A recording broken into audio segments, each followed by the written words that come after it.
Nobody wants to show up in a learning environment which does not have a culture of inclusion and does not accept and embrace diversity. What does it take to honor members who do not relate to the binaries that the society has created? And how do I know that the learning space that I am in is gender fluid? Like, what are those? Are there any characteristics for me to say, okay, this is a gender fluid space? I confidently, very nicely took my femininity in every space that I entered. People could not ignore me, people could not reject me, but people became curious that how Anthony can be so happy being a male and entering the space with such femininity.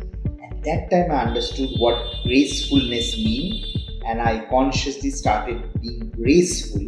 The way I speak, the passion, the femininity that molds in my facilitation. And then I started giving importance to my words, that how I speak, what I relate, what I talk. And I was proud of my femininity. The day when I understood that, I started the powerful tool of facilitation is that self-disclosure. When you speak about yourself, when you tell about yourself, you connect with people. I'm amazed at the journey that you've made, both as an individual but also as somebody who relates to the LGBTQIA spectrum and is working in the facilitation space. I think you will be a tremendous source of inspiration to a lot of facilitators who are perhaps engaging with their own identity and and also trying to understand how do they bring it into facilitation spaces.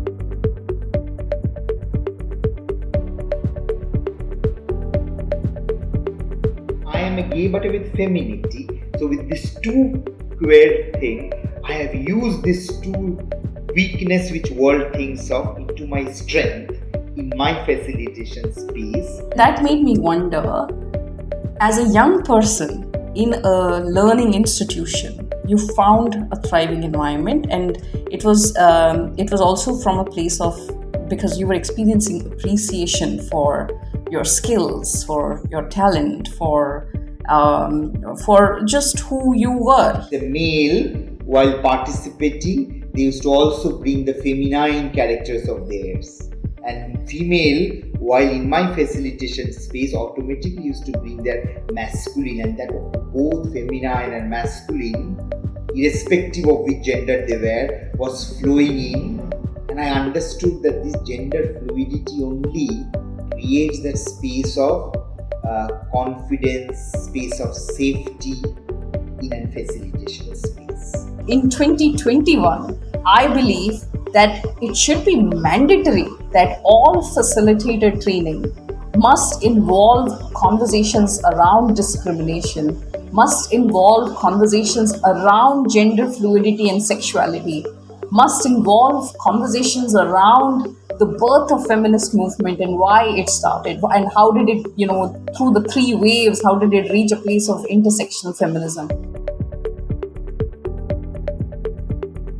My hope from all of this is, of course, everybody, irrespective of their sexuality and gender, are able to acknowledge the need for conversations like this in learning spaces, and therefore create thriving learning environments for young people, for their clients, for their constituencies.